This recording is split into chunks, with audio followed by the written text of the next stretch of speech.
Hi, இன்னைக்கு நம்ம என்ன படம் பார்க்க போறோம் அப்படின்னா 2024 ரிலீஸ் ஆன கண்ணகி படத்தோட கதையை தான் பார்க்க போறோம். இந்த படத்தோட கதையில பெண்களுக்காக ஏகப்பட்ட விஷயங்களை சொல்லியிருப்பாங்க. அதுவும் பெண்கள் வாழ்க்கையில நிறைய பேர் நிறைய ப்ராப்ளத்தை சந்திக்கிறாங்க இல்லையா, அதை எல்லாத்தையும் மொத்தமா எடுத்து வச்ச ஒரு கதை தான் கண்ணகி. ஸோ நம்ம சேனலுக்கு இப்போ தான் ஃபர்ஸ்ட் டைம் வந்திருக்கீங்கன்னா மறக்காம சப்ஸ்கிரைப் பண்ணி சப்போர்ட் பண்ணுங்க. முடிஞ்சா இந்த வீடியோக்கு ஒரு லைக்கை கொடுத்து ஸ்டார்ட் பண்ணுங்க. இந்த படத்தோட ஸ்டார்டிங் சீனிலே ஒரு வீட்டை தான் காமிக்கிறாங்க. அங்க ஒரு பொண்ணு உட்காந்துருக்க மாதிரி காமிக்கிறாங்க. என்னன்னு தெரியல, லைட் எல்லாம் ஆன் ஆகி ஆஃப் ஆகி அப்படியே போய்கிட்டு இருக்கு. இப்போ அடுத்த நாள் காலையில காமிக்கிறாங்க. அந்த பொண்ணு ஏதோ ஒரு செடியை எடுத்துட்டு வந்து நட்டு வைக்கிறாங்க அவங்க வீட்டு பகுதியில். சோகமா போய் அங்க இருக்க வீட்டு திணையில அப்படியே உட்காராங்க. அந்த பொண்ணோட அம்மா வந்து குளிச்சுட்டு டக்குன்னு ரெடியாவும் மாப்பிள்ளை வீட்டுல இருந்து வராங்க அப்படிங்கிற மாதிரி சொல்லிக்கிட்டு இருக்காங்க. கட் பண்ண இந்த பக்கம் பொண்ணோட அப்பாவை காமிக்கிறாங்க. மாப்பிள்ளை வீடுலாம் வந்துட்டாங்க, இன்னும் கொஞ்சம் நேரத்தில் வந்துடுறேன்னு சொல்லியிருக்காங்க. ஏதோ இந்த பக்கமா ஒரு வேலையை வந்தாங்களாம், பார்த்துட்டு போலான்னு சொல்லியிருக்காங்க அப்படின்னு பொண்ணோட அம்மா அவங்க வீட்டுக்காரங்கள்ட்ட பேசிக்கிட்டு இருக்காங்க. இந்த பக்கத்துல இந்த பொண்ணை தான் காமிக்கிறாங்க. கல்யாண பொண்ணு இல்லையா, கண்ணாடி முன்னாடி பார்த்து அழகா சிரிச்சுக்கிட்டு இருக்காங்க. கல்யாணம் நடக்க போறதுல ஒரு சந்தோஷம் இந்த அம்மாவுக்கு இருக்குது. ஸோ இப்போ மாப்பிள்ளை வீட்டிலேருந்து வந்தாச்சு, பொண்ணு பார்க்கறதுக்காக எல்லா ஏற்பாடு வந்திருக்காங்க. அதே நேரத்தில் பொண்ணோட அப்பா இருக்கார் இல்லையா, அவர் வந்து தான் பொண்ணு சின்ன வயசுல எடுத்த போட்டோவை, இந்த மஞ்சள் நீராட்டி உள்ள போட்டோவை எடுத்து மாப்பிள்ளை கிட்ட காமிக்கிறாங்க. இதுதான் என் தங்கப்பிள்ளை, எப்படி இருக்குன்னு பாருங்க அப்படிங்கிற மாதிரிலாம் போட்டோ காமிச்சிருக்காங்க. இப்போ நம்ம கல்யாண பொண்ணு டீ காஃபிலாம் எடுத்துக்கிட்டு அப்படியே வந்து கொடுக்க ஆரம்பிக்கிறாங்க. அடுத்தது பொண்ணு மாப்பிள்ளையும் தனியாக பேசிக்க ஆரம்பிக்கிறாங்க.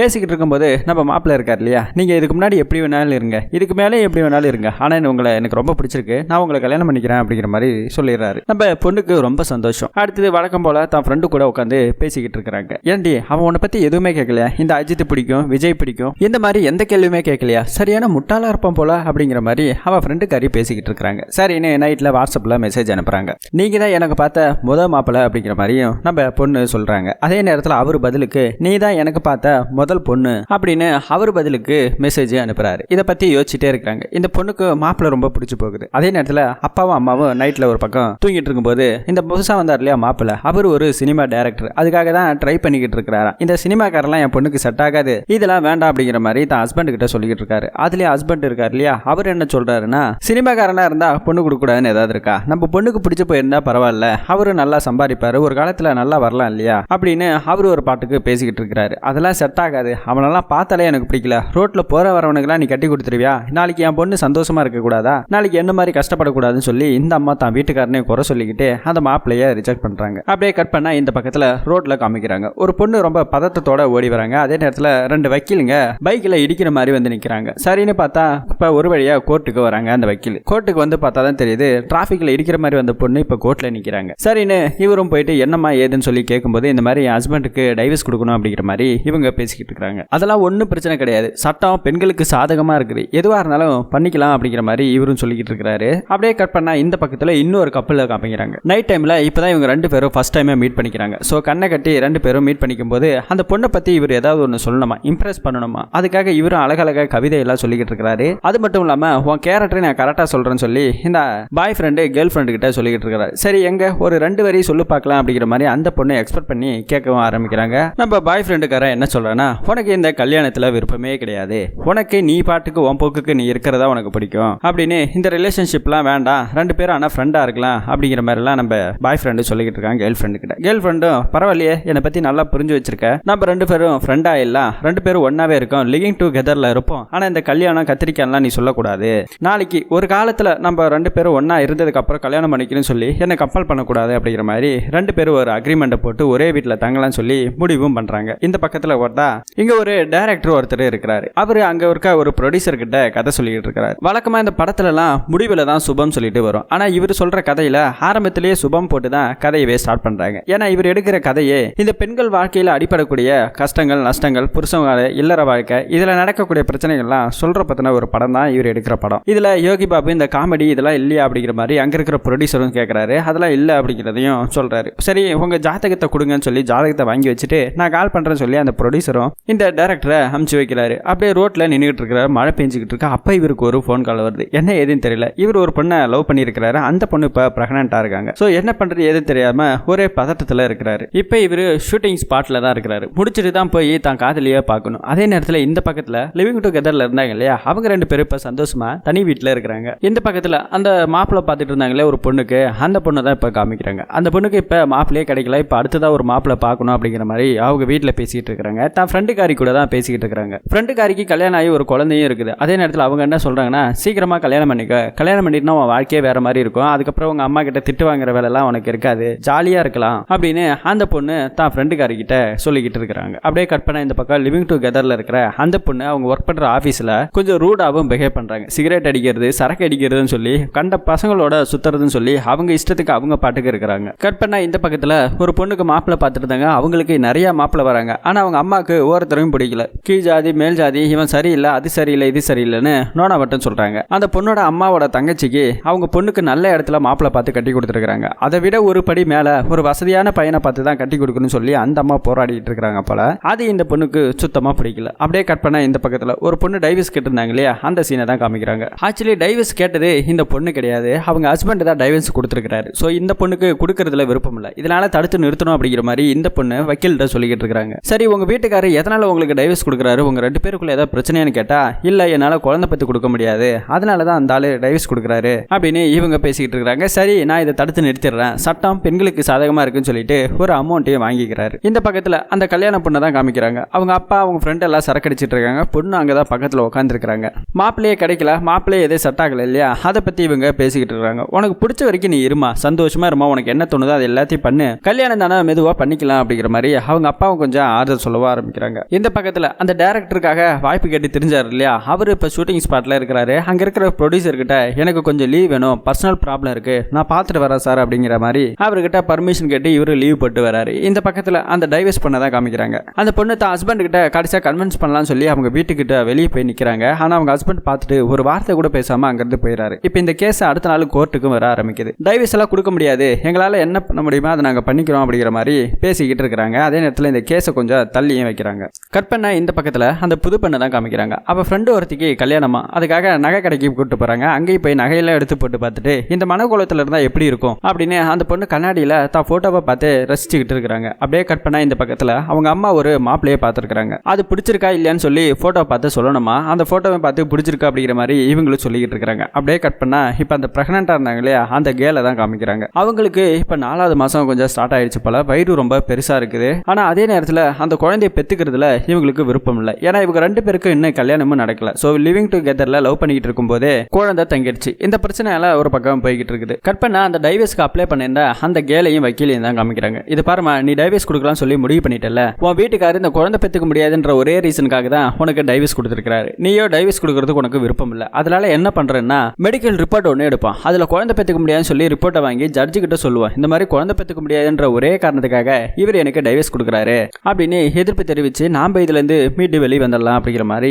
அவர் ஒரு ஐடியா கொடுக்குறாரு. சரின்னு அந்த அம்மாவை ஒத்துக்கிறாங்க. கட் பண்ணா இந்த பக்கத்துல அந்த மாப்பிள்ளை தேடிட்டு இருந்தா அந்த பொண்ணை தான் காமிக்கிறாங்க. இப்ப மாப்பிள்ளை வந்திருக்காங்களா, சீக்கிரமா கிளம்பி வாடி அப்படிங்கிற மாதிரி அவங்க அம்மாவும் சொல்லிட்டு போறாங்க. இப்ப திரும்பவும் இன்னொரு மரக்கண்ணை எடுத்துட்டு போய் நட்டுட்டு திரும்பவும் அங்க போறாங்க. மாப்பிள்ளை வந்திருக்கிறாரு, காப்பி தண்ணி எல்லாம் எடுத்துட்டு போய் கொடுக்கவும் ஆரம்பிக்கிறாங்க. அப்ப பாத்தீங்கன்னா இந்த பொண்ணோட அப்பா ஒரு டெத்துக்கு போயிருப்பாரு. ஸோ போயிட்டு வரும்போது அவங்கள பத்தி அந்த மாப்பிள்ளை கேட்டுட்டு இருப்பாங்க. எனக்கு கூட ரொம்ப தெரிஞ்சவர் தாங்க, இறந்துட்டாருங்க, நீங்க டெத்துக்கு போனீங்களா சொல்லும்போது போனங்க நல்லா ஆடினங்க அப்படிங்கிற மாதிரி சொல்லுவார். ஆக்சுவலி இந்த பொண்ணோட அப்பா டெத்துக்கெல்லாம் ஆடுற வேலையை தான் பார்த்துக்கிட்டு இருப்பாரு. அதனாலேயே அந்த மாப்பிள்ளைக்கு இந்த பொண்ணையும் பிடிக்கல, இந்த குடும்பத்தையும் பிடிக்கல. டீ கூட குடிக்காம எங்களுக்கு எதுவும் வேண்டாம்னு சொல்லிட்டு அந்த பக்கம் ஏஞ்சி போயிடுறாங்க. இதனால அந்த பொண்ணோட அம்மாவுக்கு பயங்கர வெறி வந்துருச்சு. இந்த வீட்டில் சம்பாரிச்சு போறதுக்கு வக்கில்னாலும் இந்த மாதிரி நான் பார்க்குற மாப்பிள்ளைய பத்திரமா பார்த்து கல்யாணம் பண்ணி கொடுக்குற வரைக்கும் கொஞ்சம் அமைதியாக இருந்திருக்கலாம், இந்த மாதிரிலாம் பண்ணிக்கிட்டு இருக்கிறாங்க சொல்லி பயங்கர டென்ஷனாக அந்த அம்மா பேசிக்கிட்டு இருக்கிறாங்க.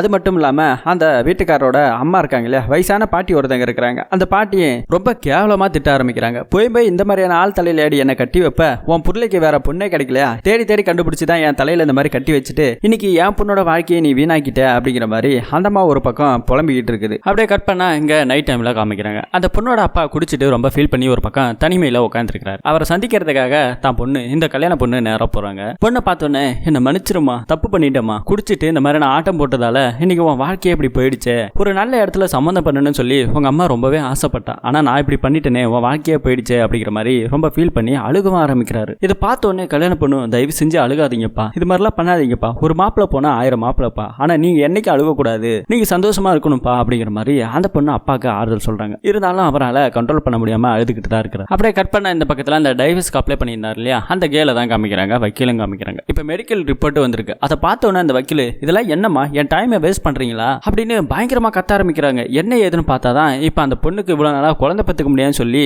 இருந்தது, ஆனா அதெல்லாம் இதெல்லாம் சும்மா அந்த பொண்ணால குழந்தை பெற்றுக்க முடியும்னு சொல்லி தான் அந்த ரிப்போர்ட்ல டெஸ்ட் எடுத்ததெல்லாம் வந்திருக்கு. அதை பார்த்தோன்னே அந்த பொண்ணுக்கு ரொம்ப ஷாக்கிங் ஆகுது. அழுகுறாங்க, தேம்பி அழுகுறாங்க. இந்த விஷயமே உங்களுக்கு இப்பதான் தெரியுமா சொல்லி வக்கீலும் கேட்கிறாரு. அதுக்கு அந்த அம்மாவும் ஆமா அப்படிங்கிற மாதிரி சொல்லிடுறாங்க. இருந்தாலும் உங்களை பிடிக்காம தான் இப்போ உங்க வீட்டுக்காரர் உங்களுக்கு டைவர்ஸ்க்கு கொடுத்துருக்காரு, பேசாம டைவர்ஸ் பண்ணிட்டு விட்டுருங்க, வேற ஏதாவது நல்ல மாப்பிள்ளைய பார்த்து கல்யாணம் பண்ணிக்கங்க அப்படிங்கிற மாதிரி இந்த வக்கீலும் சொல்றாரு. டைவர்ஸ் கொடுத்துட்டு எங்க போறது? ஒரு பொண்ணுக்கு எது நிம்மதி தெரியுமா? தான் புருஷனோட இருக்கிறதா, நல்லதோ கெட்டதோ நமக்குன்னு ஒரு நம்பிக்கை, நமக்குன்னு ஒரு பாதுகாப்பு இருக்கிறது புருஷன் வீட்டுக்கு மட்டும்தான். தோ இந்த தாலி இருக்குல்ல, இதை போடணுமா போட முடியாமன்ற குழப்பத்திலே நான் எத்தனை நாள் இருந்திருக்கேன் தெரியுமா, தவிச்சிருக்கேன் தெரியுமா அப்படின்னு அந்த பொண்ணு பயங்கரமா அழுக ஆரம்பிக்குது. அந்த வக்கீல் எதுவுமே பேசலாம், அமைதியா இருக்கிறாரு. அப்படியே கட் பண்ண இந்த பக்கத்துல அந்த பிரெக்னன்ட் கேர்ல தான் காமிக்கிறாங்க. அந்த குழந்தை பெத்துக்கிறதுல அந்த அம்மாக்கு விருப்பமே இல்லை. வயிற்ற போட்டு அடின்னு அடிச்சுக்குதுங்க. கதறி அழுக ஆரம்பிக்கிறாங்க. இதை நினைச்சு அவரோட காதலன் இருக்காரு இல்லையா, அவரும் எதுவுமே பேசாம அமைதியா உட்காந்து அழுதுகிட்டு தான் இருக்கிறாரு. இந்த பொண்ணுக்கு குழந்தை பெத்துக்கிறதுல விருப்பம் இல்லை போல. அப்படியே கட் பண்ண இந்த பக்கம் அடுத்த நாள் கோர்ட்ல காமிக்கிறாங்க. அந்த டைவர்ஸ் அப்ளை பண்ண பொண்ணுக்கு இப்ப டைவர்ஸ் வாங்கி கொடுக்கறதுக்காக முடிவே பண்ணிட்டாங்க ஆப்போசிட்ல இருக்க வக்கீல் பொண்ணு. இந்த பொண்ணுக்கு டைவர்ஸ் கொடுக்கறதுல விருப்பமே இல்லை. ஆப்போசிட்ல இருக்கிற அவங்க ஹஸ்பண்டுக்கு டைவர்ஸ் கொடுத்துட்டு வேற கல்யாணம் பண்ணுங்கிறதுலாம் விருப்பமா இருக்கிறாரு. அதே நேரத்தில் இந்த பொண்ணோட வக்கீல் இருக்கார் இல்லையா, அந்த வக்கீல் பேச ஆரம்பிக்கிறாங்க. அங்க ஒரு குழந்தை அழுகுது. இந்த குழந்தை அழுகிறதுக்கு யார் தெரியுமா காரணம்? தீர்ப்பு கொடுக்கிற நீங்களும் வாதாடுற இந்த மாதிரி எதிர்த்தரப்புல இருக்கிற வக்கீலும் தான். அந்த குழந்தைக்கு நம்ம தீர்ப்பு தான் கொடுக்கறோமே தவிர தீர்வை கொடுக்கறது கிடையாது. டைவர்ஸை ஈஸியா கொடுத்துறோம். அப்பா கிட்ட 1 வருஷமோ அம்மா கிட்ட 1 வருஷமோ குழந்தைய பிரிக்கிறோம். இதனால அந்த குழந்தையோட எதிர்காலமும் பாதிக்குது, அந்த பொண்ணோட வாழ்க்கையும் பாதிக்குது. தான் புருஷன் இல்லைன்னு தெரிஞ்சு அந்த பொண்ணு வேற கல்யாணம் பண்ணிக்கிட்டு அங்கேயே வாழ்க்கை சந்தோஷமா இல்லாம நரகத்துல தான் வாழ ஆரம்பிக்கிறாங்க. இந்த மாதிரி சொசைட்டில எத்தனை பேர் இருக்காங்க, எவ்வளவு பேர் இருக்காங்க புரிதல் இல்லாம அப்படிங்கிற மாதிரி இவங்க பேசுறாங்க. இதெல்லாம் கேட்டுட்டு தான் நம்ம ஜட்ஜி என்ன ரிப்போர்ட் கொடுக்கறதுன்னு தெரியாம திரும்பவும் கவுன்சிலிங்க்கு அனுப்புறாங்க. இந்த பக்கத்துல அந்த பிரெக்னெண்டா இருந்தாங்க இல்லையா, அந்த பொண்ணு இப்ப கரு கலைக்கிறதுக்காக ஒரு பிளான் போட்டாங்க இல்லையா, அதுக்காக டேப்லெட் வாங்கலாம்னு சொல்லிட்டு அங்க இருக்கிற மெடிக்கல் ஷாப்ல தெரிஞ்ச ஒரு பையன் மூலமா போய் டேப்லெட் கேட்கறாங்க. எத்தனை மாசம் கேட்டாதான் 4 மாசம் சொன்னதால 2 மாசம்னா தான் டேப்லெட், 4 மாசம்னா சர்ஜரிங் தான் பண்ணணும், வேற ஆப்ஷனே கிடையாது, நீங்க வேணா டாக்டரை போய் கன்சல்ட் பண்ணுங்க அப்படிங்கிற மாதிரி அவரு சொல்லிட்டு அனுப்புறாரு. இப்ப அடுத்த நாள் காலையில ஹாஸ்பிட்டல் போறாங்க, செக் பண்றாங்க. குழந்தையோட ஆக்டிவிட்டிஸ்லாம் ரொம்பவே நல்லா இருக்கு அப்படின்னு அவங்களும் சொல்றாங்க. இருந்தாலும் இந்த குழந்தை பெத்துக்க கூடாதுங்கிறதுல இவங்க தெளிவா இருக்கிறது தெரிய வருது. அப்படியே கட் பண்ணா இப்ப அடுத்த நாள் கோர்ட்ல இந்த பெண்ணுக்கு டைவர்ஸ் அப்ளை பண்ணியிருந்தாங்க இல்லையா, எவ்வளவோ பேசி பார்த்தாங்க, முயற்சி பண்ணி பார்த்தாங்க. அவங்க வீட்டுக்காரு ஒத்துக்கிற மாதிரி தெரியல. இப்ப டைவர்ஸ் இந்த பொண்ணை கொடுத்துட்டு அங்க இருந்து கோர்ட்ல இருந்து வெளியே அப்படியே நடந்து வர ஆரம்பிக்கிறாங்க. அந்த வக்கீலும் அந்த பொண்ணுகிட்ட விடுங்க, எது நடந்ததோ முடிஞ்சு போச்சு, இனிமே உங்க லைஃபை நியூவா ஸ்டார்ட் பண்ணுங்க, இதே நினைச்சு வருத்தப்பட்டு உங்க வாழ்க்கையை முடக்காதீங்க அப்படிங்கிற மாதிரி அட்வைஸ் எல்லாம் சொல்லிட்டு போறாரு. அடுத்தது இந்த பொண்ணுக்கு மாப்பிள்ளை பார்த்துட்டு இருந்தாங்க இல்லையா, இப்போ ஒரு பெரிய இடத்துல சம்மந்தம் வந்திருக்கு. அதுக்காக எல்லாரும் வெயிட் பண்ணிக்கிட்டு இருக்காங்க. நிச்சயதார்த்தம் இப்ப முடிஞ்சு போகுது. அப்படியே கட் பண்ண இந்த பக்கத்துல அந்த டைவர்ஸ் வாங்கின பொண்ணு இப்ப வேற இடத்துல வேலைக்கு ஜாயின் பண்ணிருக்காங்க. பிராக்டிக்ஸ் எல்லாம் பண்ணுமா, இன்னும் பெரிய இடத்துக்கு நீ போகணும் அப்படிங்கிற மாதிரி அவருக்கு ஒருத்தர் அட்வைஸ் பண்றாங்க. இந்த பக்கத்துல இந்த குழந்தைய கலைக்கிறதுக்காக முயற்சி பண்ணிட்டு இருந்தாங்க இல்லையா, அவங்க ஒரு டாக்டரை போயிட்டு கன்சல்ட் பண்றாங்க. எவ்வளவோ எடுத்து சொல்லியும் அவங்க கலைக்கிற மாதிரி இல்ல. இந்த பண்ணணும்னாக்கா ரொம்ப கிரிட்டிக்கல் இருக்கு, நான் 4 டாக்டர் கிட்ட கேட்டுட்டு தான் பண்ணணும் அப்படின்னு அவங்க ஒரு பக்கம் பேசிட்டு இருக்காங்க. அதே நேரத்தில் இந்த லிவிங் டுகெதர்ல இருந்தாங்க இல்லையா, அவங்கள காமிக்கிறாங்க. அந்த பாய் ஃப்ரெண்டுக்கு இப்ப இந்த கேர்ள் ஃப்ரெண்டு மேல கொஞ்சம் காதல் வந்திருக்கு. அதுக்காக ப்ரொபோஸ் பண்ணலாம்னு சொல்லிட்டு ஒரு டீம் எல்லாம் ரெடி பண்ணி ப்ரொபோஸ் பண்றாங்க. ஆனா அந்த பொண்ணு பப்ளிக் பிளேஸ்ல மூஞ்சில எட்டி உதைக்குதுங்க. உங்ககிட்ட நான் எத்தனை தடவை சொல்லியிருக்கேன், இந்த காதல் கத்திரிக்கானு என்னைக்குமே கல்யாணம் பண்ணிக்கணும்னு சொல்லி என் கிட்ட கூட வராதுன்னு, ஆரம்பத்திலே நம்ம பேசி வச்சுக்கிட்டு தானே அப்படின்னு சொல்லி அந்த பொண்ணு திட்டமா ஆரம்பிக்குது. இப்ப அந்த கல்யாணம் பொண்ணு தான் காமிக்கிறாங்க. நிச்சயதார்த்தம் முடிஞ்சு போச்சு, சந்தோஷமா இருக்குது. ஆனா அவங்க அம்மா ஏதோ கத்துற மாதிரி சத்தம் கேட்குது. என்னன்னு சொல்லி அந்த பொண்ணு அப்படியே வெளியே போய் பாக்குறாங்க. அந்த பொண்ணோட அப்பா இருக்காரு இல்லையா, அவருக்கு ஹார்ட் அட்டாக் வந்திருக்கு. அப்படியே பாத்ரூம்ல வழுக்கல் விட்டு அங்கே இறந்து போயிருக்கிறாரு. அதை பார்த்தோன்னே இந்த பொண்ணுக்கு ரொம்பவே ஷாக்கிங்கா தான் அப்படியே பொத்துன்னு இந்த பொண்ணு கீழே விழுறாங்க. இப்ப இறந்து போன அப்பா பார்த்து அந்த பொண்ணு கதறி கதறி அழுதுகிட்டு இருக்காங்க. அதே நேரத்துல இந்த கரு கலைக்கிறதுக்காக ஒரு பொண்ணு இருந்தாங்க இல்லையா, இப்ப அவங்க காதல வெளியே உட்காந்துருந்தான். இப்ப வெளியே வந்து பாக்குறாங்கன்னு பார்த்தா அவனை காணோம். போன் பண்ணி பார்த்தா போன் சுவிட்ச் ஆஃப் ஆயிடுச்சு. இது ஒரு பக்கம் இருக்க. கட் பண்ண இந்த பக்கத்துல அந்த இறந்து போன அவங்க அப்பாவை தான் காமிக்கிறாங்க. இறுதி சடங்கா கடைசியா மயானத்துல எரிக்கிறதுக்காக கூட்டிட்டு போயிட்டு இருக்காங்க. கடைசி நேரத்துல வரைக்கும் அந்த பொண்ணால தான் அப்பா இறந்துட்டாரு அப்படிங்கறத உணரவே முடியல. இப்ப கடைசி நேரத்துல எரிக்க போகும்போது கதறி கதறி அழுகிறாங்க. அப்பா என்னை விட்டு போயிடாதீங்கப்பா ப்ளீஸ் பான்னு சொல்லி கெஞ்சி அழுக ஆரம்பிக்கிறாங்க. அந்த பொண்ணோட கண்ணு முன்னாடியே அவங்க அப்பா எரிஞ்சு சாம்பலாகிறதையும் அவங்க பார்த்து அழுகிறாங்க. இப்ப அப்படியே கட் பண்ண இந்த பக்கத்துல பிரெக்னெண்டா இருந்தாங்க இல்லையா, அந்த லேடி தான் காமிக்கிறாங்க. ஹாஸ்பிட்டல்ல இருந்து அப்படியே வெளியே கொஞ்சம் நடந்து வராங்க. கடைசியில பார்த்தா அவன் லவர் எங்கேயும் ஓடி எல்லாம் போகலங்க. வெளியே டீ கடையில நின்று தம் அடிச்சுக்கிட்டு தான் இருக்கிறாரு. அதையும் தான் காதலி பார்த்துட்டு இப்ப அவர் கூட பைக்கில் அப்படியே போய்கிட்டு இருக்கிறாங்க. அப்படியே கட் பண்ண இந்த பக்கத்துல அந்த டைவர்ஸ் ஆன பொண்ணு தான் காமிக்கிறாங்க. அந்த வக்கீல இவங்களும் 2 பேரும் மீட் பண்ணிக்கிறாங்க. ஸோ இவங்க 2 பேரும் இப்போ ஃப்ரெண்ட் ஆயிட்டாங்க. அந்த வக்கீல என்ன சொல்றாருன்னா, எங்க வீட்டுக்கு வரியா, கொஞ்சம் எங்க அம்மா உங்ககிட்ட ஏதோ பேசுன்னு சொன்னாங்க, தயவு செஞ்சு கொஞ்சம் வீட்டுக்கு வா, வரமாட்டேன் மட்டும் சொல்லிடாத அப்படிங்கிற மாதிரி இதுக்கே கம்பேர் பண்ணி கூப்பிட்டுட்டு போறாங்க. இந்த பக்கம் அந்த லிவிங் டுகெதர்ல இருந்தாங்க. காதல சொல்லியே இந்த பொண்ணு ஏத்துக்கல இல்லையா, அதனால சாரிடா, ஏதோ கோபத்துல பட்டுட்டேன், அடிச்சு புட்டேன், ஏதோ தப்பா எடுத்துக்காத, நான் அன்னைக்கே அவங்ககிட்ட சொன்னேன் இல்லையா, நான் என்ன புதுசாவா பண்ற அப்படிங்கிற மாதிரி சொல்றாங்க. சரி, நீ சொல்ற மாதிரியே ஓ வழிக்கே நான் வரேன், நீ நானும் கல்யாணம் பண்ணிக்கலாம், இப்பவே சொல்லு, கல்யாணம் பண்ணிக்கலாம், நான் ரெடி தான், உனக்கு மட்டும் உண்மையா இருக்கிற படித்தாண்டா பத்தினியா கூட இருக்கிறேன், ஆனா ஒண்ணு, நீ நானும் எதுக்காக கல்யாணம் பண்ணிக்கணும், அதுக்காக ஒரு ரீசன், சரியான ரீசனை மட்டும் சொல்லு, நாம இப்பவே கல்யாணம் பண்ணிக்கலாம் அப்படிங்கிற மாதிரி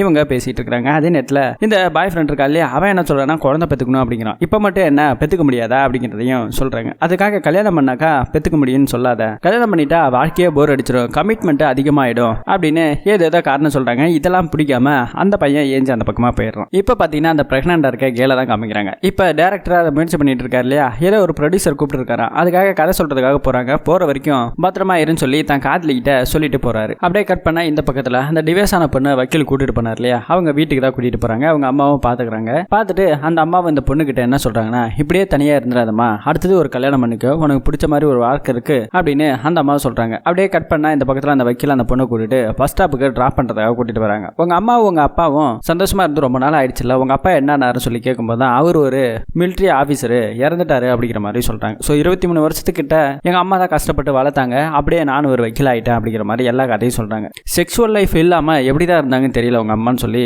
ரொம்ப ஃபீல் பண்ணி பேசுறாங்க. என்ன இது எப்படிலாம் பேசுறான்னு சொல்லி நம்ம வக்கீலும் பாக்குறாங்க. என்ன கல்யாணம் பண்ணிக்கிறியா அப்படிங்கிற மாதிரி டக்குன்னு கேட்க ஆரம்பிச்சிட்டாங்க. என்ன சொல்ற, நம்ம லவ் பண்ணதே கல்யாணம் பண்றதுக்காகன்னு சொல்லி இவர்கிட்ட இருக்கிற காதலையும் அந்த பொண்ணுகிட்ட சொல்லிட்டாங்க. இப்போ இவங்க ரெண்டு பேரும் சந்தோஷமா ஒருத்தர் புரிஞ்சுக்கிட்டு நல்லா என்ஜாய் பண்ணி காதலிக்க ஆரம்பிச்சிட்டாங்க. இது ஒரு பக்கம் இருக்க அந்த லிவிங் டுகெதர்ல இருந்தவர் அவர் இந்த ஏகப்பட்ட விஷயத்த சொல்றாரு. வயசானதுக்கு அப்புறம் உன்னை நான் பாத்துக்கணும் இல்லையா, நமக்கு பாத்துக்கிறதா ஒன்னு தேவை இல்லையா அப்படின்னு ஏகப்பட்ட விஷயம் சொல்றாங்க. ஆனா ஒண்ணுமே கரெக்ட் ஆகல. நான் சொல்றதை கேள்றா, நம்ம இப்படியே இருக்கலாம், லிவிங் டுகெதர்ல இருக்கலாம், புரிஞ்சுக்கோ அப்படிங்கிற மாதிரி எவ்வளவோ அந்த பொண்ணு அவனை கம்பல் பண்ணிக்கிட்டு இருக்கு. இந்த பக்கத்துல நிச்சயதார்த்த வரைக்கும் வந்து அவங்க அப்பா இறந்து போயிட்டாங்க. அதனால அந்த கல்யாண மாப்பிளையும் வேண்டாம்னு சொல்லிட்டு போயிடுறாரு. இப்ப என்ன பண்றதுன்னு தெரியல. துக்க விசாரிக்கிறதுக்காக அதே ஊர்ல இருக்க கோழி பண்ண ஓனர் ஒருத்தர் வராரு. இந்த இடத்துல சொல்லலாமா கேட்கலாமான்னு கூட எனக்கு தெரியலமா, நம்ம பண்ணையில வேலை பார்க்குற பையனுக்கு உங்க பொண்ணை கொடுங்க, கட்டி கொடுங்க அப்படிங்கிற மாதிரி அவரு கேட்டுட்டு போறாரு. இந்த அம்மாவும் சரின்னு ஒத்துக்குது. அந்த பையனும் போய் பாக்குறாங்க. அப்புறம் என்ன நகை நட்டு ஏதாவது செய்யணுமா அப்படிங்கிற மாதிரி கேட்கும்போது அதெல்லாம் ஒண்ணு வேண்டாம், கல்யாண செலவு கூட நானே பாத்துக்கிறேன் அப்படிங்கிற மாதிரி அந்த கோழிக்கான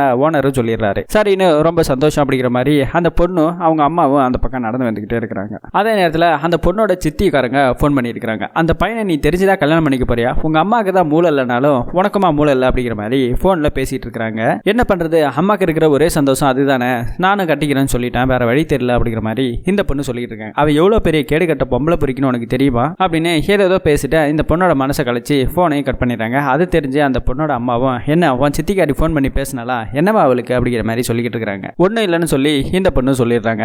உன்னை என்னைக்கு பெத்தனும் அண்ணிலேருந்து நான் அழுதுகிட்டு தாண்டி இருக்கேன் அப்படிங்கிற மாதிரி இந்த அம்மா வார்த்தையை ஒன்று விட்டுடுது. என்ன சொல்ற, என்னை என்னைக்கு பெத்த அண்ணிலேருந்து அழுதுட்டு இருக்கியா, ஏன் நான் பொம்பளை பிள்ளைய பிறந்துட்டேன் தானே, அதுக்கு தெரிஞ்சிருந்தா என்னை கருவிலே கலைச்சிருக்கலாமே, எதுக்கு என்னை பெத்துக்கிட்ட, நானா கேட்டேன், இதெல்லாம் வச்சு என்ன படன்னு சொல்லி கடவுள்கிட்ட அப்படின்னு அந்த பொண்ணு கொஞ்சம் தப்பாவும் பேசிட்டு அங்கிருந்து போயிடுது. அந்த அம்மாவுக்கு என்ன பதில் சொல்றதுன்னு தெரியாம தலை குனிஞ்சு நிற்க ஆரம்பிக்கிறாங்க. இந்த அந்த குழந்தைய கலைக்கிறதுக்காக ஏதோ முயற்சி பண்ணிட்டு இருக்காங்க இந்த பிரெக்னன்ட் கேளும். அதுக்காக அப்பாயின்மெண்ட் ஆர்டர் கேட்டு ஒரு இடத்துல வெயிட் பண்ணிட்டு இருக்காங்க ஹாஸ்பிட்டல்ல. பக்கத்துல ஒரு பொண்ணு பிரெக்னெண்டா இருக்காங்க. உங்களுக்கு எத்தனை மாசம் சொல்லி கேட்கறாங்க. அப்படியே பேசவும் ஆரம்பிக்கிறாங்க. இந்த பொண்ணு 4 மாசம் அப்படிங்கிற மாதிரி சொல்லிடுது. ஆனா பக்கத்துல பேச்சு கொடுத்தாங்க இல்லையா, அந்த பொண்ணுக்கு 12 வருஷம். 12 வருஷத்துக்கு அப்புறம் இன்னைக்கு தான் குழந்தை நின்று இருக்குது. 9 மாசமா இருக்கிறாங்க. ஸோ அதுக்காக செக்கப்புக்கு தான் வந்திருக்காங்க. கடவுள் குழந்தை கொடுக்கறதுலாம் ஒரு வரம் சொல்லி பேசிட்டு இருக்காங்க. இதை கேட்டுக்கிட்ட இந்த பொண்ணு ரொம்ப ஃபீல் பண்ணி அங்கவே உட்காந்துருக்காங்க. பக்கத்துல அந்த லவரும் உட்காந்துதான் இருக்கிறான். இப்ப டாக்டர்கிட்ட போறாங்க. இந்த குழந்தை எங்களுக்கு வேண்டாம் டாக்டர், இதை கலைக்கணும், இப்ப நிறைய பிரச்சனை இருக்கு அப்படிங்கிற மாதிரி இவங்க 2 பேரும் பேசிட்டு இருக்காங்க. நீங்க 2 பேரும் ஹஸ்பண்ட் வைஃப் தானே அப்படிங்கிற மாதிரி கேட்கறாங்க. ஒரு ஃபேக்கான ரிஜிஸ்டர் மேரேஜ் சர்டிஃபிகேட்டும் ரெடி பண்ணி வச்சிருப்பாரு. அதையும் காமிக்கிறாங்க. இதெல்லாம் எனக்கு தேவையில்ல, ஆனா அந்த குழந்தையெல்லாம் இப்ப கலைக்க முடியாது,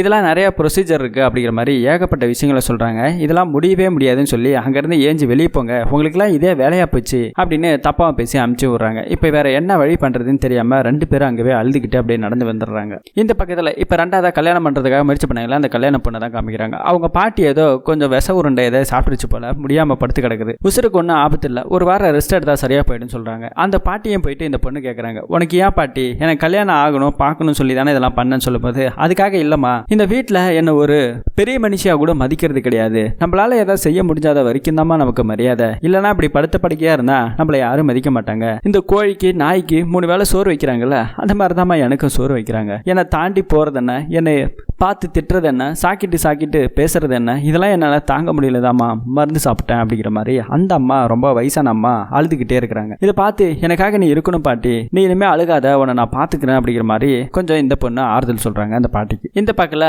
அந்த லிவிங் டுகெதர்ல அந்த கேல தான் காமிக்கிறாங்க. ஒரு கூட படிச்ச பையனை இப்ப அவங்க வீட்டுக்கே கூட்டு வந்திருக்காங்க. அவனுக்கு தேவையான சரக்கு சைடிஸ் எல்லாமே நம்ம பாய் ஃப்ரெண்ட் தான் செஞ்சு கொடுக்குறான். அவன் கூட கொஞ்சம் நெருங்கி அந்த பொண்ணு இருக்குது. அதெல்லாம் பார்த்துட்டு இவனுக்கு எவ்வளவு வெறி வரும். தான் காதலிக்கிற ஒரு பொண்ணு இவ்வளவு நாளா லிவிங் டுகெதர்ல இருந்த ஒரு பொண்ணு வேற ஒரு பையன் கூட ரூம்ல கூத்தடிச்சு கொம்மால் அடிச்சா இவனுக்கு எவ்வளவு கடுப்பு வரும். அந்த பையன் வெளியே போனதுக்கு அப்புறம் இவனும் முறைச்சு பார்த்துட்டு வீட்டை கதவை சாத்திட்டு சாவி எடுத்துட்டு அந்த பக்கமா வெளியே வந்துட்டான். கட் பண்ணா இந்த பக்கத்துல அந்த டைரக்டர் கதை சொல்றதுக்காக ஒரு இடத்துக்கு போயிருக்காரு. இந்த தடவை கதை சொல்றதுல சொதப்பிட்டாரு. அங்கிருந்து திரும்ப வராரு. ரோட்ல நின்றுகிட்டு இருக்காரு. அப்போ ஒரு திருநங்க அக்கா தான் வராங்க. என்னடா இங்க பண்ணிக்கிட்டு இருக்க அப்படிங்கிற மாதிரி சொல்லும்போது இந்த மாதிரி கதை சொல்ல வந்தேன், எதுவுமே ஒர்க் அவுட் ஆகல, ஒரு பிரச்சனை அப்படிங்கிற மாதிரி சொல்லும்போது இந்த மாதிரி ஒரு பொண்ணை காதலிச்சா அது பிரெக்னெண்டா இருக்கு, இப்போ அது எங்களுக்கு அந்த குழந்தை தேவையில்லை அப்படிங்கிற மாதிரி முடிவு பண்ணியிருக்கோம் அப்படிங்கிற மாதிரி ஈவனும் சொல்லிக்கிட்டு இருக்கிறான். அந்த அக்கா என்ன சொல்றாங்க, எங்களுக்கு ஆபரேஷன் பண்ண ஒருத்தர் இருக்காரு, அந்த டாக்டர் இந்த மாதிரி யாருக்கும் தெரியாம இல்லீகலா தான் இந்த மாதிரி பண்ணிட்டு இருக்காரு, வேணா நான் கான்டாக்ட் நம்பர் அட்ரஸ் எல்லாத்தையும் சொல்றேன், அந்த டாக்டர்கிட்டயும் நான் பேசுறேன், நீ போய் அவரை பாரு, ஒரு 50,000 ரூபாயில எல்லாத்தையும் முடிச்சிடலாம் அப்படிங்கிற மாதிரி இந்த அக்காவும் சொல்றாங்க. கொஞ்சம் இவங்கள்ட்ட இருக்கிற பேட்டா காசை ஒரு 4,000 ரூபாய் அவர் கையிலையும் கொடுக்குறாங்க. அவரும் வேண்டாக்கா அப்படிங்கிற மாதிரி தான் சொல்லியிருப்பாங்க. இருந்தாலும் வச்சுக்கோ, நான் அப்புறமா கூட வாங்கிக்கிறேன்டா அப்படிங்கிற மாதிரி சொல்லி தான் அந்த அக்காவன் கையில காசையும் கொடுத்து அனுப்புறாங்க. அட்ரஸ் எல்லாம் என் போனுக்கு மெசேஜ் பண்ணிருக்காங்க, போனை வீட்டில் மறந்து வச்சுட்டு வந்துட்டா அப்படிங்கிற மாதிரி சொல்லிடுறாங்க. இப்போ போனுக்கு மெசேஜ் அனுப்புறாங்க. அந்த போனுக்கு அந்த மெசேஜ் எடுத்து அந்த காதலி தான் பாக்குறாங்க. அதை பார்த்த உடனே சந்தோஷமும் படுறாங்க. இந்த பக்கத்துல அந்த டைவர்ஸ் ஆன பொண்ணு தான் காமிக்கிறாங்க. Facebookல அவரோட முன்னாள் புருஷன் இருக்காரு இல்லையா, அவர் வேற ஒரு பொண்ணை கல்யாணம் பண்ணியிருக்கிற போட்டோவும் அப்டேட் பண்ணியிருக்காங்க. அதை பார்த்த உடனே இந்த பொண்ணுக்கு பயங்கர கோவம் வருது. நம்ம 2 பேரும் கல்யாணம் பண்ணிக்கலாம் சீக்கிரமா அப்படிங்கிற மாதிரி தான் காதலிக்கிற அந்த வக்கீல் கிட்டையும் சொல்றாங்க. சரிம்மா கல்யாணம் பண்ணிக்கலாம், ஒன்றும் பிரச்சனை இல்லை, நீ ஏதோ படிச்சுட்டு இருந்தல அதை முடிச்சிரு, ஒரு நல்ல வேலைக்கு போ, அதுக்குள்ள நானும் கொஞ்சம் செட்டில் ஆயிரா, அப்படியே கல்யாணம் பண்ணிக்கலாம் உடனே அப்படிங்கிற மாதிரி இவங்க பேசிக்கிட்டு இருக்காங்க. கட் பண்ணா இப்ப அந்த டைரக்டர் தான் காமிக்கிறாங்க. ஊர்ல இருந்து காதலை பார்க்கறத இப்ப ரூமுக்கு வராங்க. இன்னைக்கு இவருக்கு பிறந்த நாள். அந்த பிறந்த நாளுக்காக கேக்கு தான் ஃப்ரெண்டை கூட்டு வந்து செலிப்ரேட் பண்றாங்க. நாங்க உடனே கேரளாக்கு போகணும் அப்படிங்கிற மாதிரி தான் ஃப்ரெண்டு கிட்டயும் தான் காதலிக்கிட்டே சொல்லிட்டு இவங்க 2 பேரும் இந்த பக்கம் கேரளா கிளம்ப ஆரம்பிக்கிறாங்க. இந்த பக்கத்துல அந்த ஒரு பொண்ணுக்கு மாப்பிள்ளை பார்த்துக்கிட்டே இருந்தாங்க பாருங்க, அந்த பொண்ணை தான் காமிக்கிறாங்க. இப்ப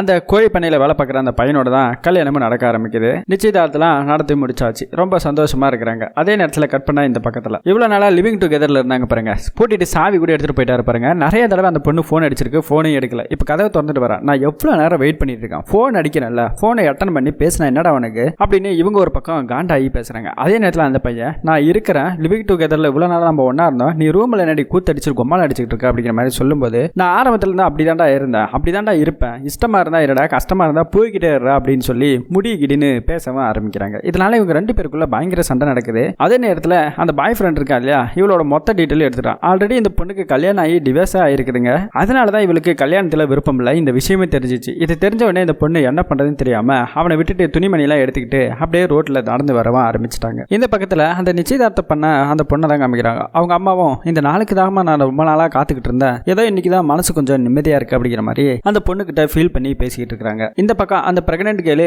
கேரளாக்கு வர ஆரம்பிச்சிட்டாங்க. அங்கும் அந்த டாக்டரையும் பார்க்க ஆரம்பிச்சிட்டாங்க. நடந்த கதை எல்லாத்தையும் சொல்லிடுறாங்க. ஆபரேஷனுக்கு ஒத்துக்கிறாரு அந்த டாக்டர். இந்த பக்கத்துல அந்த நிச்சயதார்த்தம் அந்த பொண்ணுக்கு கல்யாண ஏற்பாடெல்லாம் இங்க செஞ்சுக்கிட்டு இருக்காங்க. கட் பண்ண இந்த பக்கத்துல அந்த டிவோர்ஸ் ஆன பொண்ணை தான் காமிக்கிறாங்க. அவங்க ரொம்ப நாளா ட்ரை பண்ணிட்டு இருந்த ஒரு வேலையும் இப்ப கிடைச்சிருச்சு. ரொம்ப சந்தோஷத்தோட தான் காதலிச்ச அந்த வக்கீல் இருக்காரு இல்லையா, அவருக்கு ஒரு வாய்ஸ் மெசேஜ் அனுப்புறாங்க. கோர்ட்டுக்கு இருக்க முன்னாடி இருக்க டீ கடைக்கு வந்துரு அப்படிங்கிற மாதிரி. அங்க வந்து பார்த்தா அந்த வக்கீலோட அவங்க அம்மா தான் இருக்கிறாங்க. இது பாருமா, என் பையனை விட்டுடு, எனக்கு ஒரு பொண்ணு இருக்கு, என் பொண்ணுக்கு இன்னும் கல்யாணம் ஆகல, அப்படி இருக்கும்போது என் பையனை நீ 2ஆம் தரமா கல்யாணம் பண்ணிக்கிட்டுனா ஊர் உலகம் பேசுறதுலாம் வேற மாதிரி இருக்கும். அது இல்லாம 2ஆவதா என் பொண்ணு இருக்கா இல்லையா, அவளை யார் கட்டிக்கிறது, இதெல்லாம் செட் ஆகாதமா, தயவு செஞ்சு விட்டுரு, உனக்கு புரிய நினைக்கிறேன் அப்படிங்கிற மாதிரி சொல்லும்போது, இருமா எதுவா இருந்தாலும் அவர்கிட்ட பேசிட்டு முடிவெடுக்கலாம், நீங்க கொஞ்சம் வாங்க அப்படிங்கிற மாதிரி சொல்லும்போது தான் இந்த பொண்ணுக்கே தெரியுது அந்த அம்மாவோட இடுப்புல அந்த வக்கீல் சசின்றவர் லைன்ல தான் இருக்கிறாரு. ஸோ அவரோட அனுமதியோட தான் இவங்க வந்து பேசியிருக்கிறாங்க, எல்லாமே செஞ்சிருக்கிறாங்க. இதை கேட்ட உடனே இந்த பொண்ணுக்கு மனசே ரொம்ப உடஞ்சு போகுது. இந்த பொண்ணு மன்னிப்பு கேட்டுட்டு அங்கிருந்து அப்படியே அழுதுகிட்டே நடந்து வர ஆரம்பிச்சிட்டாங்க. இந்த பக்கத்துல கல்யாண வேலைகள்லாம் ரொம்ப பிஸியா நடந்திருக்கு. அந்த நேரம் பார்த்து பொண்ணை காணா. அந்த அம்மா ரொம்ப பதறி போய் தேட ஆரம்பிக்கிறாங்க. அந்த ஒரு இடத்துல ஏரி ஓரமா நின்றுகிட்டு இருக்காங்க. என்னாச்சு ஏதுன்னு கேட்கும்போது தான் அந்த பொண்ணுக்கு இப்போ பீரியட்ஸ். ஸோ கல்யாண நேரத்தில் இந்த மாதிரி வந்தேன்னா இப்போ கல்யாணம் நின்றுன்றதுக்காக அந்த அம்மா தான் சேலையை கிழிச்சு இதை போய் வச்சுக்கோ, ஒன்றும் பிரச்சனை இல்லை, நான் பார்த்துக்கிறேன் அப்படிங்கிற மாதிரி சொல்லி அந்த பொண்ணை மனமேடைக்கு கூட்டு வந்து இப்போ கல்யாணமும் பண்ணி வச்சுட்டாங்க. நல்லபடியா கல்யாணம் முடியுது. அதே நேரத்தில் இந்த பக்கத்தில் அந்த லிவிங் டுகெதர்ல இருந்த பொண்ணு சூசைட் அட்டன் பண்ணிக்கலாம் சொல்லி அங்கே ஒரு லாரிக்கு நேராக நிற்கிறாங்க. அப்படியே அந்த இடத்தையும் கட் பண்ணுறாங்க. இந்த பக்கம் காமிக்கிறாங்க. அந்த ஹாஸ்பிட்டலில் ஒரு பொண்ணு பிரசவத்தோட போனாங்க இல்லையா, அந்த பொண்ணுக்கு நல்லபடியாக ஆப்ரேஷன்லாம் பண்ணி வெளியே எடுத்துறாங்க குழந்தைய. இப்போ அவளை சந்திக்கிறதுக்காக தான் காதலன் உள்ள போறாரு. அவளை பார்த்துட்டு பயங்கரமா கதறிய அழுக ஆரம்பிக்கிறாரு அந்த டைரக்டர். அப்படியே இந்த கட் பண்ணா இங்க பக்கம் ஒரு ஃபங்க்ஷனை தான் காமிக்கிறாங்க. ஆக்சுவலி இப்ப நடந்தது ஒரு 4 கதை. ஒரு பக்கத்துல ஒரு பொண்ணுக்கு மாப்பிள்ளை பார்த்துக்கிட்டே இருந்தாங்க இல்லையா, அது ஒரு கதை. 2வது லிவிங் டுகெதர்ல இருந்தாங்க இல்லையா, அது ஒரு கதை. 3வதா பிரெக்னென்ட்டா இருந்தாங்க இல்லையா, அது ஒரு கதை. 4வது ஒரு பொண்ணுக்கு பொண்ணுக்கு டைவர்ஸ் ஆனதுக்கு அப்புறம் அவங்க ரெண்டாவது ஒரு கல்யாணம் பண்ணலாம்னு சொல்லி முயற்சி பண்ணாங்க இல்லையா, அது ஒரு கதை. இதை 4 கதையும் சேர்த்து ஒரு புக்கா எழுதி வச்சதுதான் இப்ப இந்த கதையை எல்லாரும் படிச்சிருக்காங்க.